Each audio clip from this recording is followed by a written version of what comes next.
हैं। देख बहू, चाहे आज कुछ भी हो जाए, इस प्रतियोगिता को हमें जीतना ही है। इस प्रतियोगिता को हम विक्रम के नाम पर जीतेंगे। आप चिंता मत कीजिए माँ जी, आज चाहे कुछ भी हो जाए, आज मैं पूरी 100 मिठाइयाँ खाकर ही रहूंगी। दोनों सास बहू एक एक करके मिठाइयाँ खाना शुरू कर दी। लेकिन वो माँ और मीना अपने अपने हिस्से की 50 मिठाइयाँ खा चुकी हैं, जिसे देखकर वहाँ खड़े सभी लोग हंसने लग जाते हैं। कुछ देर में वो दोनों मिलकर अपने अपने हिस्से की मिठाइयाँ खा जाती हैं, जिसके बाद वो आदमी उनके पास आता है और कहता है, अरे बाप रे बाप, तुम दोनों ने तो 100 मिठाइयाँ खा ली। आज तक हमारा ये रिकॉर्ड किसी ने नहीं तोड़ा था, लेकिन तुम दोनों ने तो मिलकर पूरी 100 मिठाइयाँ खाई हैं।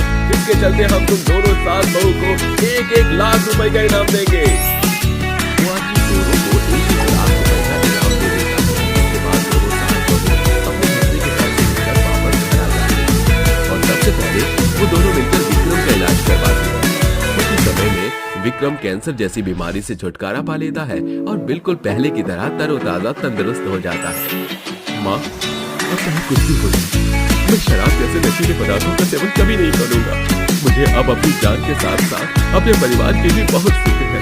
आप दोनों ने मिलकर मेरी जान बचाई, इससे बढ़कर मेरे लिए क्या हो सकता है। एक तरफ विक्रम नौकरी करना शुरू कर देता है, तो दूसरी तरफ दोनों सास बहू मिलकर बचे हुए पैसों से अपना खुद का काम शुरू कर देते हैं। कुछ ही समय में उन दोनों सास बहू की सभी परेशानियां दूर हो जाती है। उनकी एक मिठाई खाने की प्रतियोगिता ने उनकी जिंदगी के सभी दुख एकदम से दूर कर दिए। अब वो दोनों सास बहू विक्रम के साथ खुशी खुशी रहने लगती है। मीरा नाम की एक खड़ूस सास थी, जिसकी बहू सुप्रिया ने उसे 5 पोतियां दी।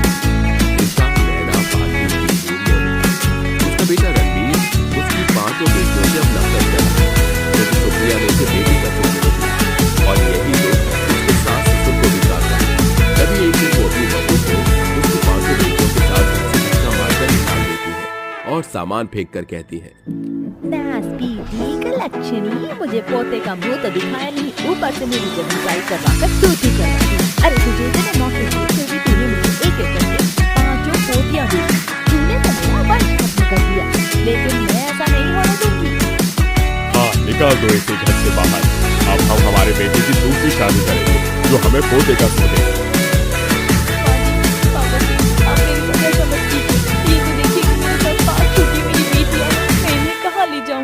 कैसे इन्हें पालूंगी? आप तो जानते हैं बाहर का माहौल लड़कियों के लिए ठीक नहीं है। कहीं भी जाओ पर दोबारा इस दरवाजे पर मत आना। इन मनहूसों को लेकर चाहे तो सिग्नल पर भीख मांग। भूल जाके यहाँ तेरा कोई परिवार भी था।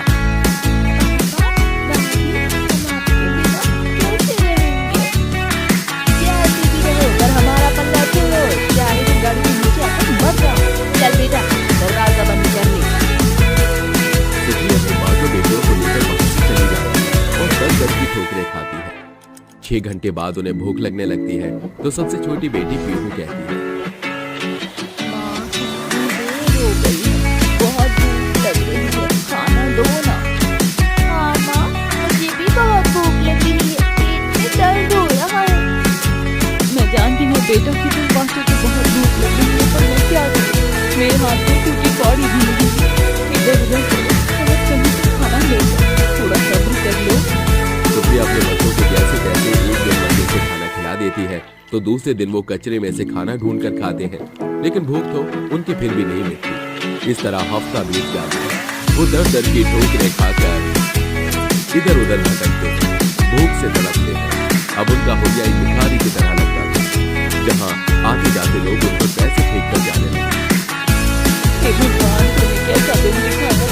क्या बेटियां होना इतना बड़ा अभिशाप होता है कि औरत रात को इस तरह इतना कुछ झेलना पड़ता है। अब लोग भिखारी समझने लगे हैं। माँ, भले ही भिखारी समझकर हमें पैसे दिए, लेकिन अभी गुजारा करने के लिए तो यही बहुत है। अब इससे कुछ खाने को ले आएंगे। क्या बेटा, ना तो इसकी रोटी सब्जी आएगी होटल से, ना ही कुछ और।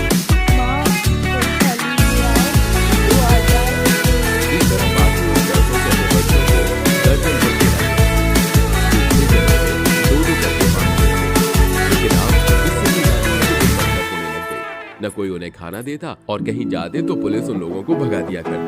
भीख भी मिलना मुश्किल हो गई थी। ऐसे में वो भूख से तड़प कर एक दिन 5 बेटियां और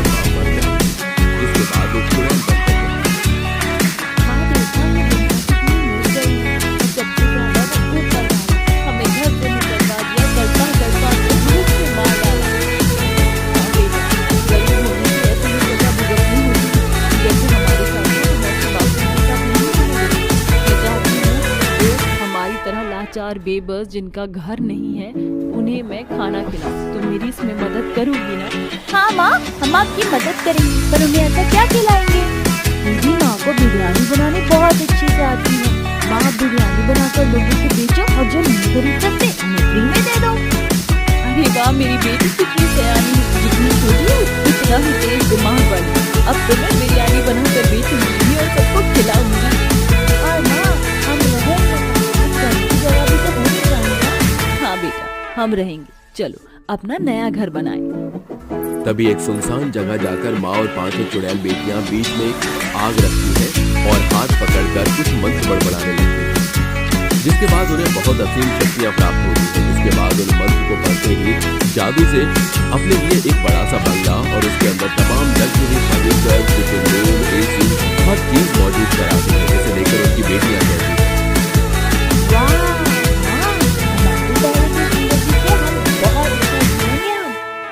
हाँ, अब हमें भटकने की जरूरत नहीं।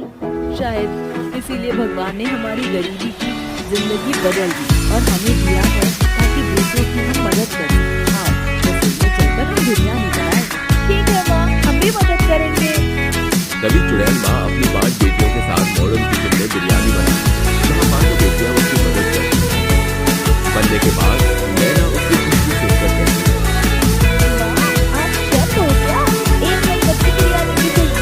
देखने में भी मस्त है। हाँ, हमें भी खिलाओ ना। ये लो पाचो, इस बिरयानी का स्वाद है, फिर बेचने भी जाना है। माँ, बहुत लाजवाब बनाई है, आपकी बिरयानी बहुत बिकेगी। कुछ देर बाद वो अपना रूप बदलकर बिरयानी बेचने लगती है। आइए आइए, गर्मा गर्म स्वादिष्ट जायकेदार बिरयानी खाइए। अरे वाह, बिरयानी जरा मुझे देना। और मुझे 2 प्लेट पैक कर दीजिए, एक खाने के लिए दे दीजिए। मोनिका, पार्टी, तुम सबकी बिरयानी पैक करना, परोस मैं दूंगी। ठीक है माँ। अरे आपकी बिरयानी काफी लजीज है, जरा मुझे थोड़ा और दीजिए। ये लीजिए, खाइए, 90 रुपए हो गए। अरे वाह, बहुत सस्ती बिरयानी है। इस तरह पहले दिन में उनकी बिरयानी की काफी अच्छी कमाई हुई। शाम को एक पतीला बिरयानी बचाकर वो गरीब लोगों को खाना खिलाती है। वहीं पीहू को अपने दादा दादी दिखते हैं तो वो कहते हैं, दादा दादी, आप यहाँ कैसे? ये कपड़े कैसे बच गए? पीहू मेरी बच्ची, तू तो बहुत अच्छी लग रही है इन कपड़ों में। अरे मेरी पोती बहू, वो भी है यहाँ। माँ जल्दी आइए ना, देखिए दादा दादी यहाँ पर हैं। हाकी, नैना, देखो जल्दी आओ। तभी वो सभी लोग वहाँ पर पहुँचते हैं तो सुप्रिया कहती है, माँ जी, पापा जी, आपकी हालत कैसी है? आप तो उनके साथ रह रही हैं। क्या बताऊं बहू, जिस बेटे पर हमें इतना हुजूर था, उसने तेरे जाने के बाद किसी विदेशी लड़की से शादी कर ली और उसने मेरी बहू के चक्कर में हम दोनों को घर से बेघर कर दिया। उसकी सजा हम यहाँ काट रहे हैं। हमने तेरे और तेरी बच्चियों के साथ बिल्कुल ठीक नहीं किया। बहू, हमने तो तुम्हें घर से निकाल दिया था, तुम्हारे पास कुछ भी रहने का ठिकाना नहीं था। फिर तुम्हारी वेशभूषा देखकर मुझे ऐसा क्यों लग रहा है कि तुम बहुत अच्छे हाल में हो। दादा दादी, आप पहले ये खा लीजिए, आपको भूख लगी है ना, फिर घर चलकर बात करते हैं। तभी भूखे जानवरों की तरह उनके दादा दादी बिरयानी पर टूट पड़ते, जिसे खाने के बाद वो अपने बहू पोतियों के घर आते हैं, जहाँ सुप्रिया उन्हें सब कुछ बताती है और बच्ची और माँ अपने चुड़ैल रूप में आकर कहते हैं, हम तो भूख से तड़प तड़प कर मर चुके थे, जिसके बाद हमने ये सब पाया भगवान से। ऐसी मौत किसी बच्चे को ना दे। हमारी दोनों की वजह से तेरे और तेरे बच्चे की जान चली। आज तुम हमारे सामने इसी कारण से, हमें माफ कर दो बहू। हाँ बहू, हमें माफ कर दो, हमें वही छोड़ दो जहाँ हम पड़े थे। नहीं दादा दादी, अब से आप हमारे साथ नहीं रहना, वो घर आपका ही है। हाँ पापा जी, यहाँ हम क्या करेंगे इस घर का? ये घर अब से आपका है।